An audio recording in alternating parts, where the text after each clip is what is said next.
दोस्तों आज जो कॉमिक्स हम पढ़ेंगे उसका नाम है मौत की वेदी। ये मनोज कॉमिक्स वालों की कहानी है, तो पढ़ते हैं इसको।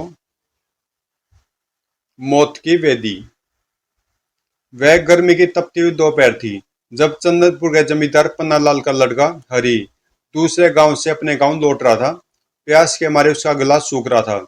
दौड़ते दौड़ते उसे घोड़े का भी बुरा हाल था। तभी हफ हफ, घोड़े के मुंह से तो जाग निकल रहे हैं, इसकी आंखें भी बाहर की ओर उबली पड़ रही हैं।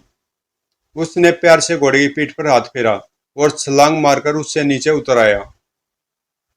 अगले पल उसके घोड़े ने एक लंबी तड़ंग भरी और पृथ्वी पर गिरकर तड़पने लगा। ओह, लगता है घोड़े के दिमाग को गर्मी चढ़ गई है।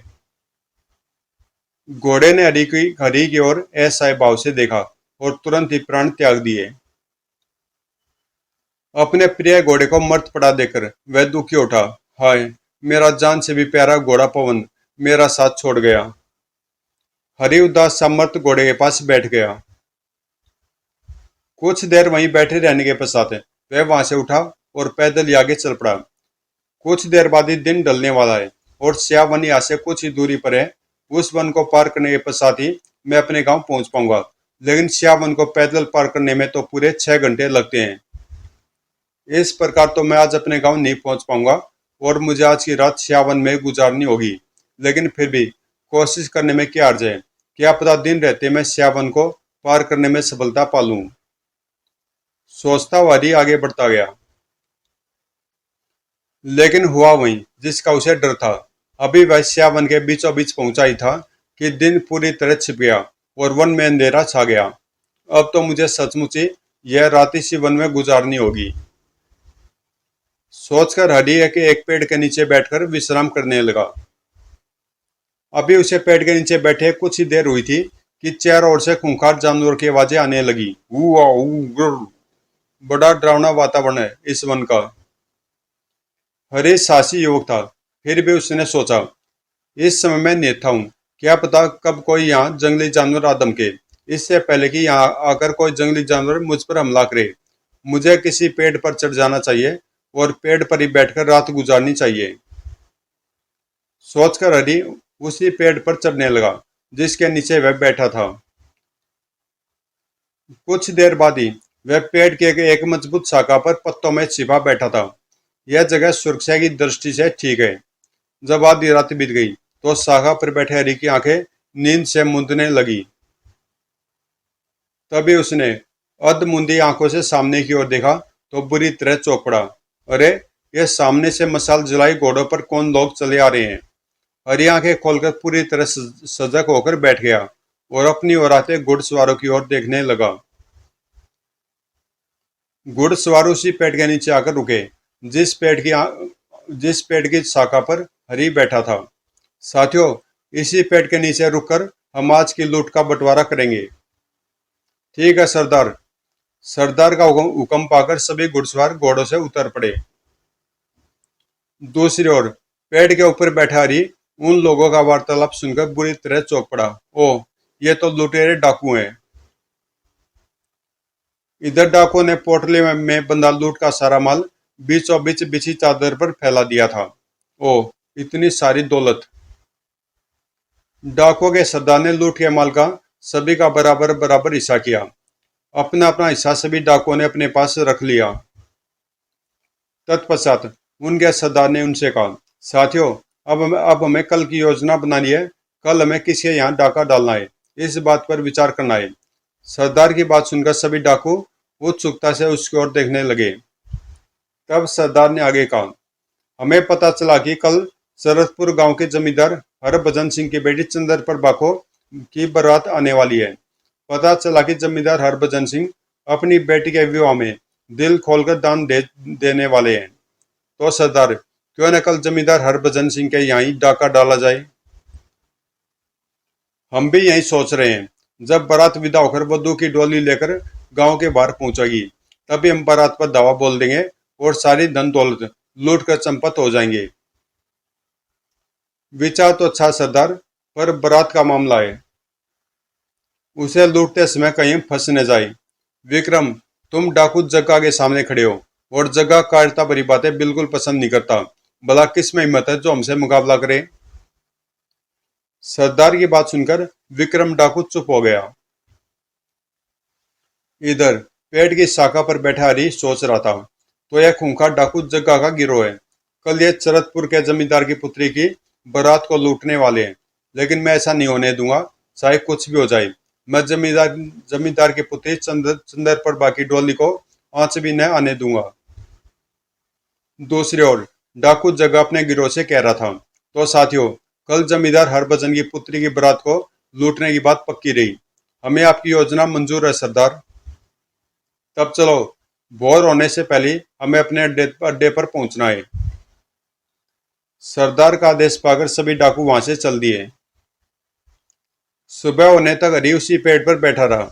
सुबह होने पर वह पेड़ से उतरा और अपने गांव की ओर चल पड़ा। गांव पहुंचकर सबसे पहले मुझे जग्गा डाकू के गिरोह से भिड़ने की तैयारी करनी है। कुछ ही देर में वह अपने गांव जा पहुंचा और पैदल आते देखकर उसके पिता जमींदार पन्नालाल बोले, अरे, रात भर तुम कहाँ रहे और तुम्हारा घोड़ा कहाँ है? तब हरि ने उन्हें घोड़े की मृत्यु की सूचना देते हुए डाकुओं के गिरोह की बात विस्तार पूर्वक बताई। हरि से सारी बात जानकर जमींदार पन्नालाल चिंतित उठे। अब तुम क्या करोगे हरि बेटा? करना क्या पिताजी? आज ही मैं अपने 20-25 लठेतों को साथ लेकर चरतपुर जाऊंगा और जमींदार हरभजन सिंह के यहाँ आई बारात को डाकुओं से बचाऊंगा। ऐसा अनर्थ न करना हरि। तुम तो जानते हो हम अपने 6 बेटों को खो चुके हैं। अब एकमात्र पुत्र तुम ही बचे हो। तुम्हें मौत के मुंह में नहीं जाने देंगे। पिताजी, मुझे कुछ नहीं होगा। जब तक आपका आशीर्वाद मेरे साथ है, मेरा कोई बाल विवाह का नहीं कर सकता।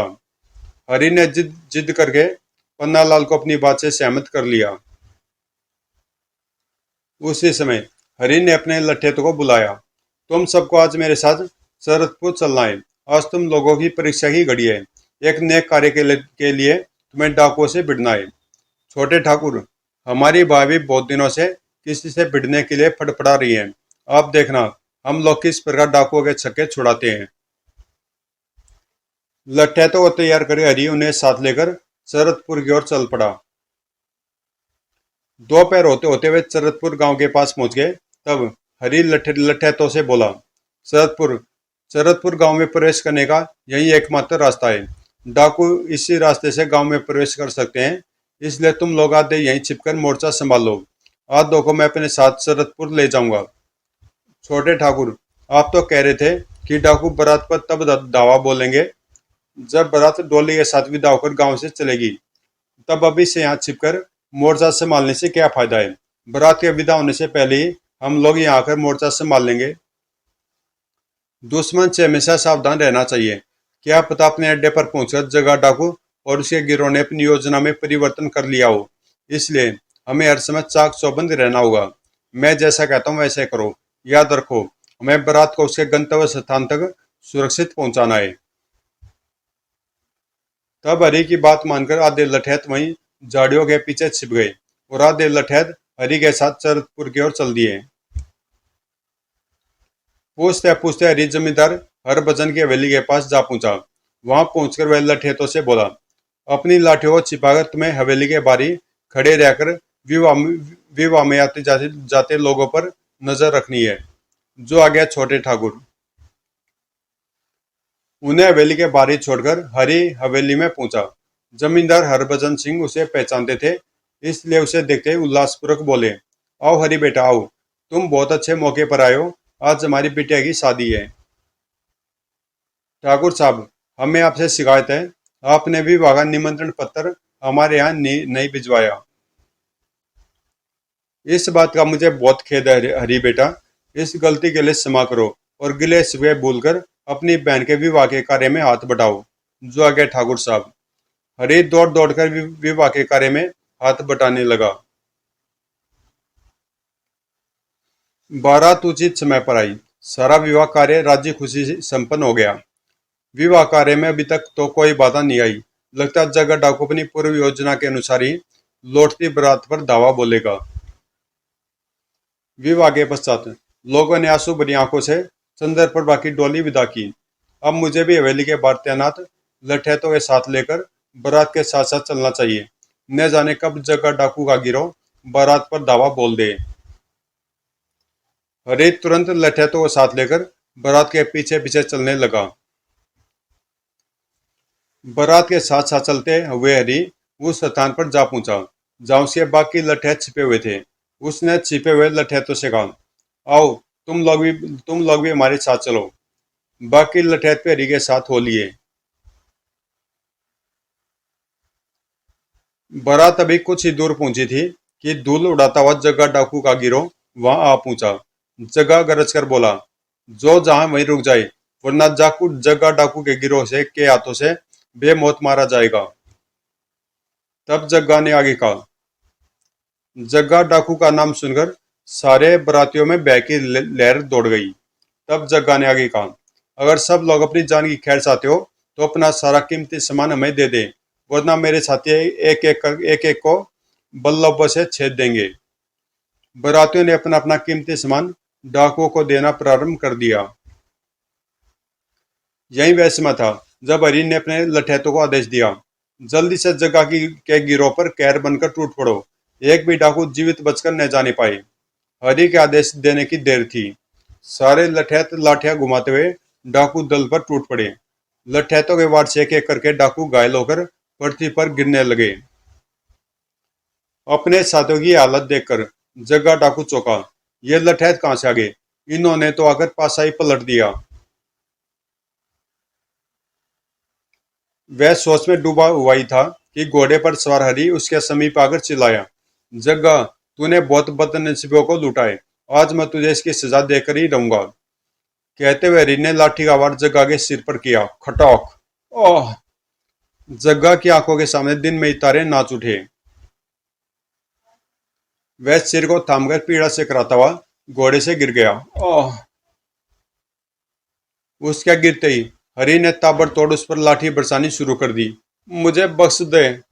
लेकिन हरि ने उसकी एक न सुनी और उस पर लाठी बरसाता रहा। जल्दी जगह के प्राण पखेरु उड़ गए।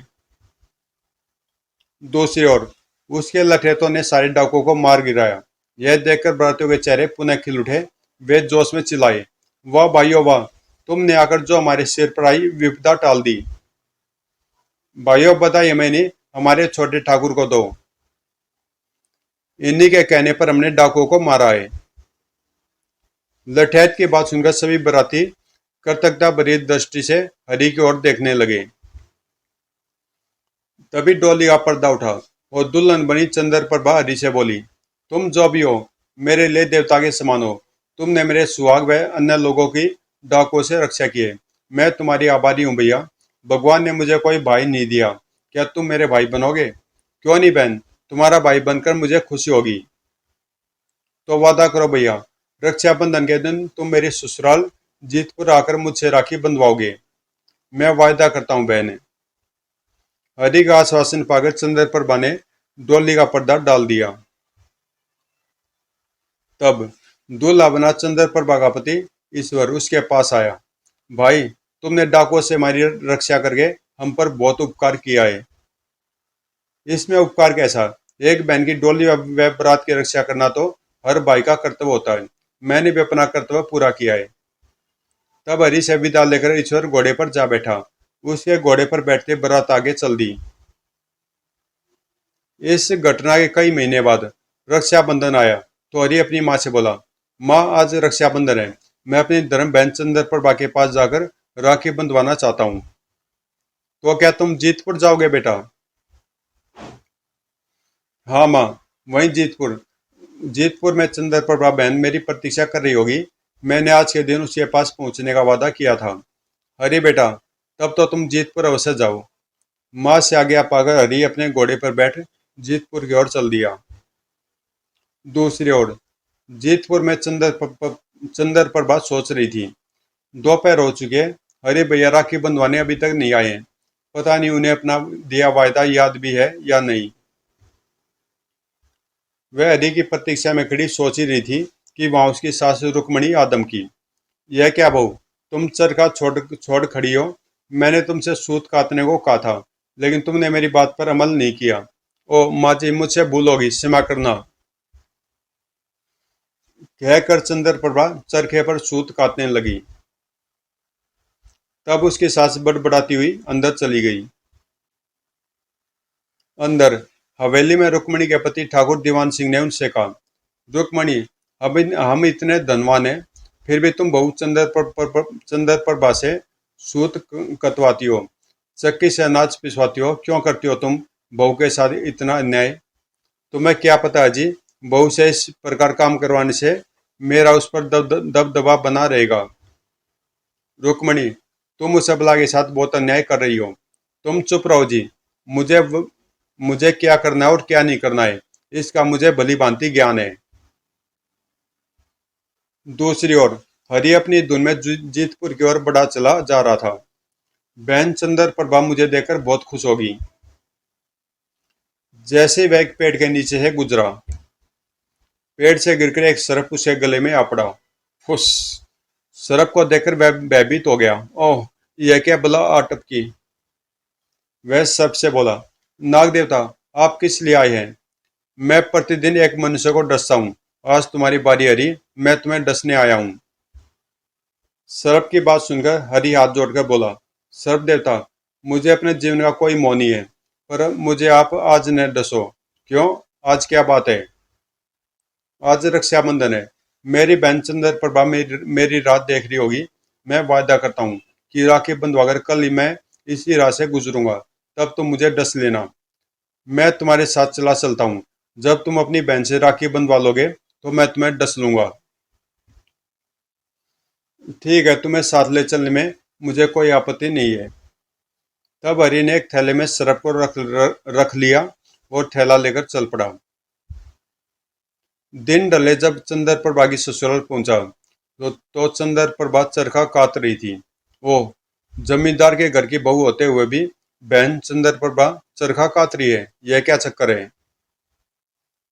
घोड़े से उतरकर हरि हवेली के द्वार पर के पास पहुंचा ही था कि तभी चंद्र प्रभा का सूत टूट गया।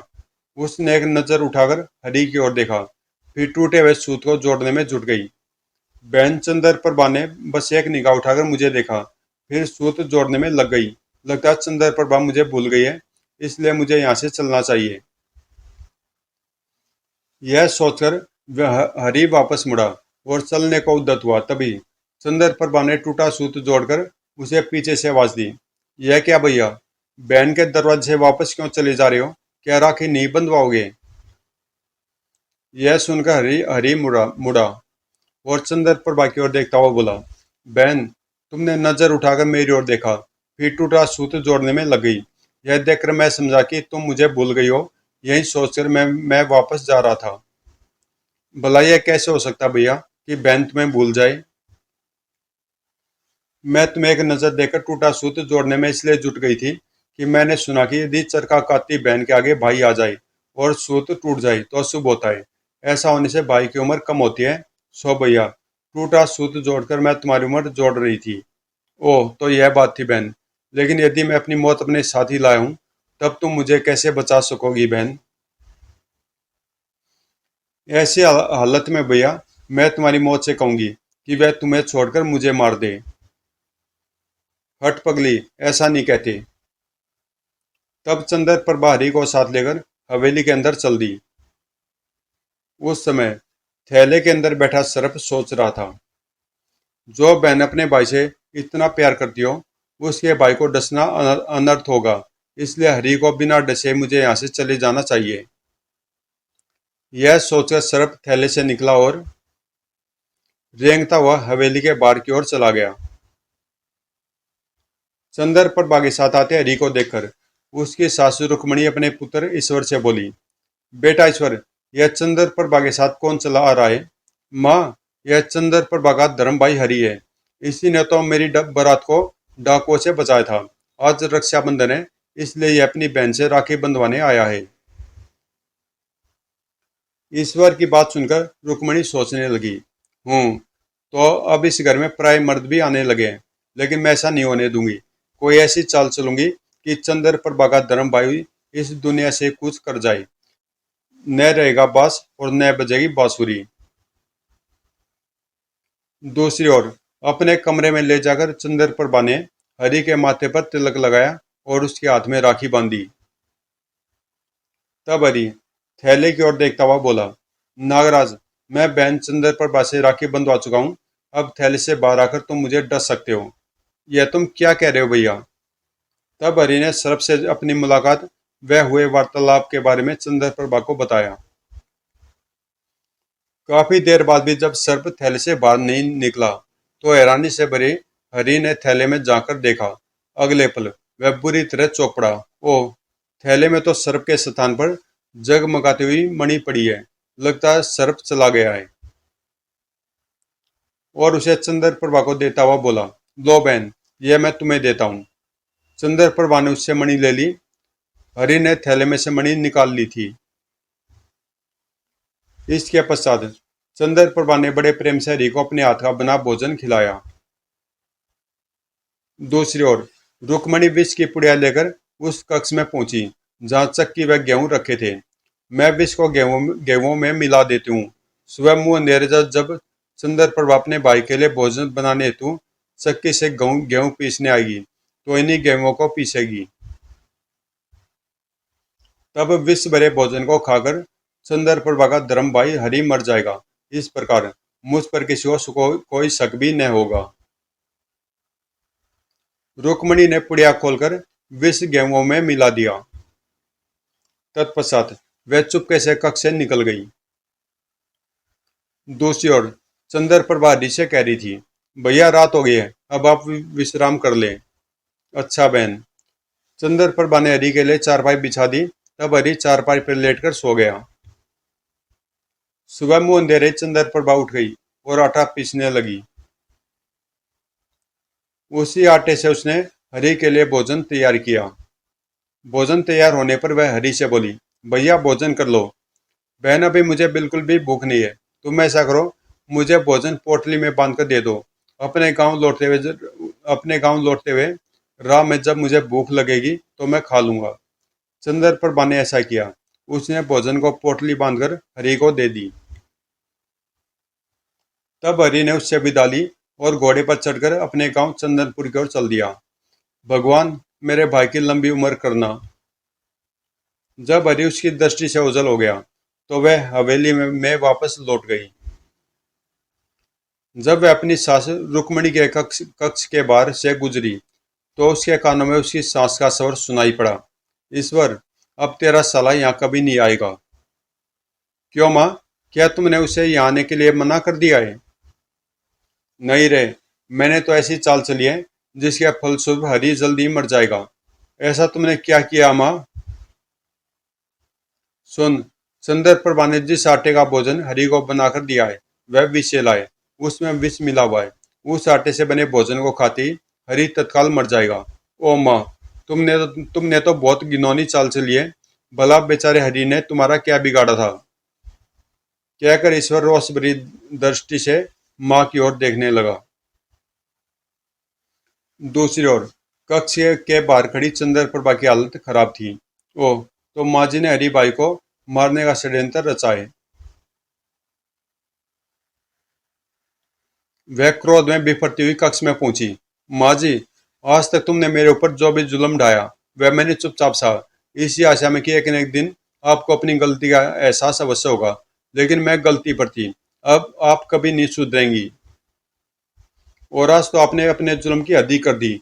मेरे निर्दोष धर्म भाई के खाने में जहर मिलाकर आपने अच्छा नहीं किया माँ जी। भगवान तुम्हारी इस करने का तुम्हें फल अवश्य देगा। ओह, तो तूने हमारा वार्तालाप सुन लिया है?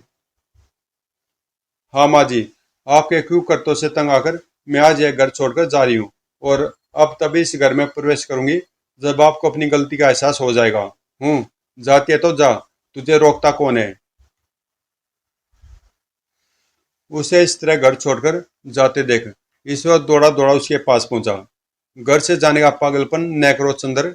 मैं मानता हूँ माँ ने गलती की है, लेकिन इसका यह मतलब तो नहीं कि तुम घर छोड़कर चली जाओ।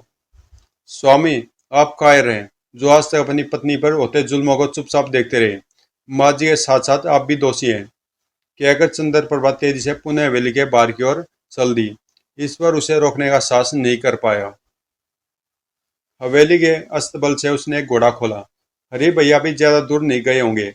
मुझे तुरंत ही उनका पीछा करके उनके पास पहुंचकर यह बात बतानी चाहिए कि उनके पास जो भोजन है वह विषैला है। सोचकर चंद्रप्रभा घोड़े पर बैठ गई। अगले पल उसका घोड़ा चंदनपुर की ओर दौड़ा जा रहा था। काफी दूर आगे जाने पर चंद्रप्रभा को एक कुआं दिखाई दिया।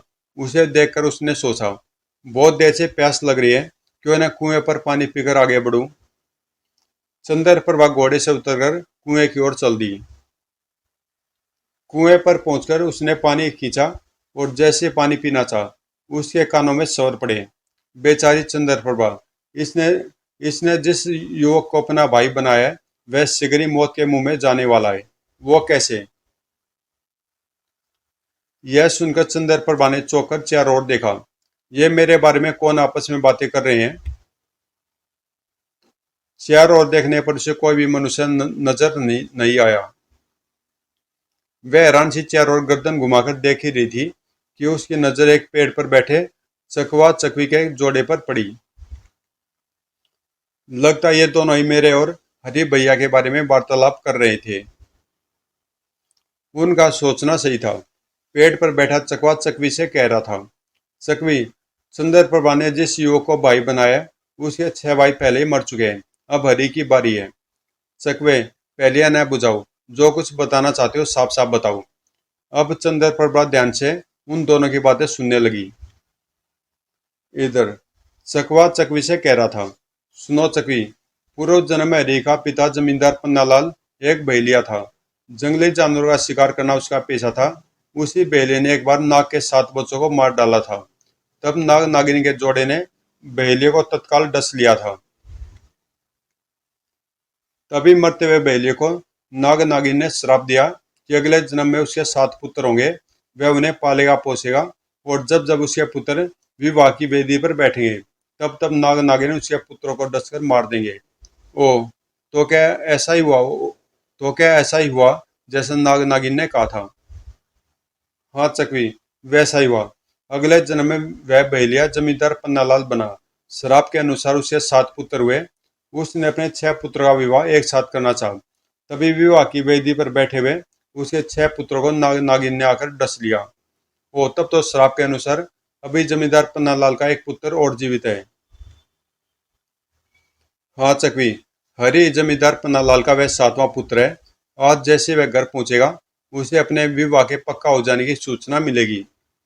तो क्या हरि को भी नाग नागिन का जोड़ा विवाह की वेदी वेदी पर ही डस लेगा? हाँ चकवी, ऐसा ही होगा। ओ बेचारा हरि बेमौत मारा जाएगा। चकवे, क्या कोई ऐसा उपाय नहीं है जिसको करने से हरि की मौत टल सके? उपाय तो है चकवी। तो वह उपाय बताओ न। तो सुनो, चंद्रप्रभा के पास जो मणि है, यदि वह उसे हरि के विवाह के समय विवाह की वेदी में प्रज्वलित अग्नि में डाल दे, तो नाग नागिन हरि को छोड़ सकते हैं। लेकिन ऐसी अवस्था में तब नाग नागिन हरि के बदले चंद्रप्रभा को डस लेंगे। यह सुनकर चंद्रप्रभा चौंकी। कोई बात नहीं, मेरी जान से यदि भैया की जान बचती है, तो मुझे अपनी जान देने में भी खुशी होगी।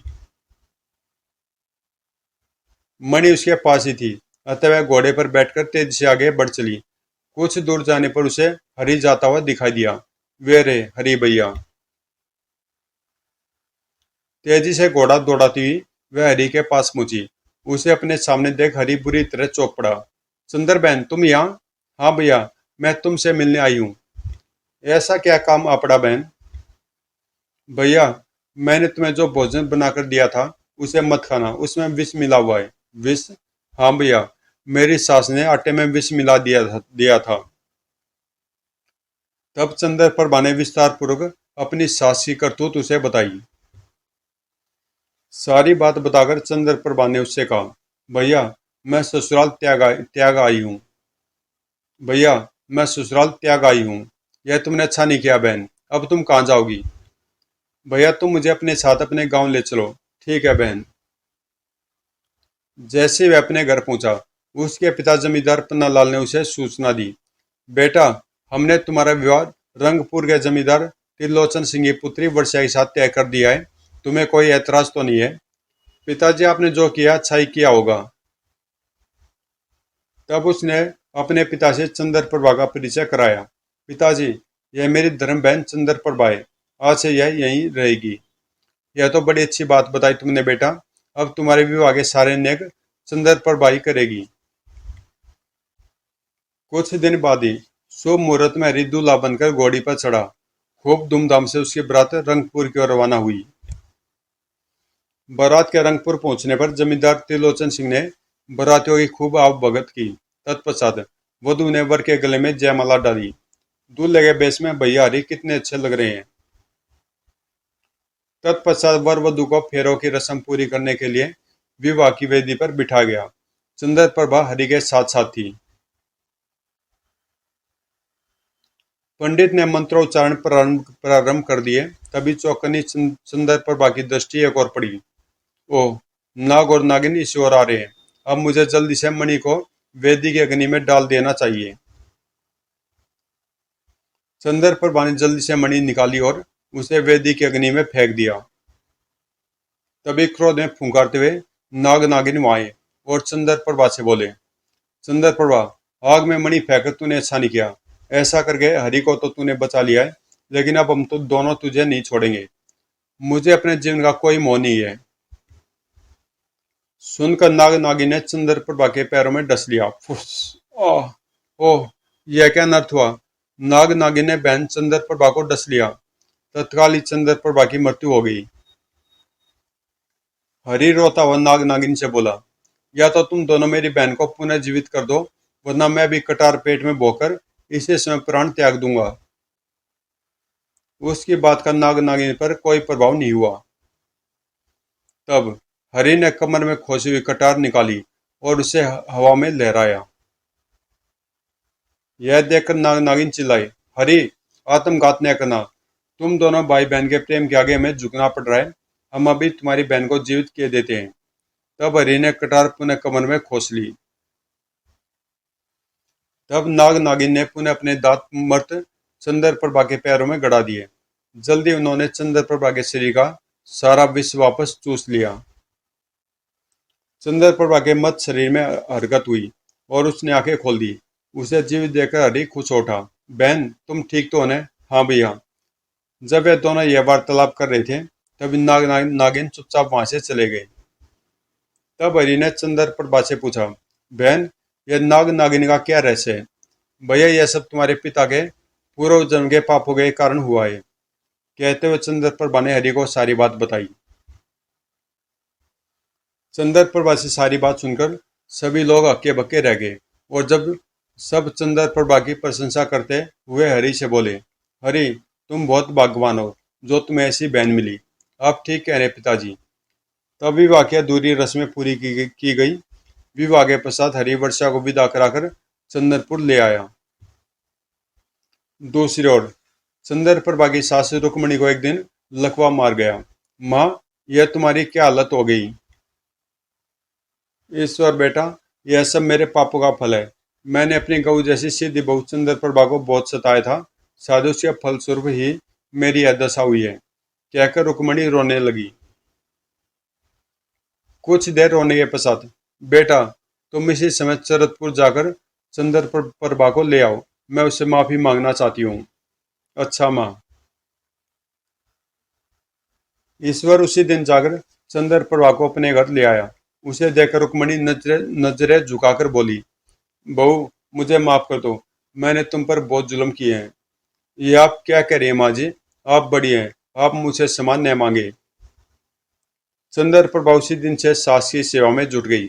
जल्दी चंद्र प्रभा की सेवा ने असर दिखाया और रुक्मणी पहले की तरह स्वस्थ हो गई। तब से वह चंद्र प्रभा को अपनी बेटी की तरह प्यार करने लगी। समाप्त। तो दोस्तों, कॉमिक्स यहीं पे समाप्त होती है और मिलते हैं किसी अगली कॉमिक्स में।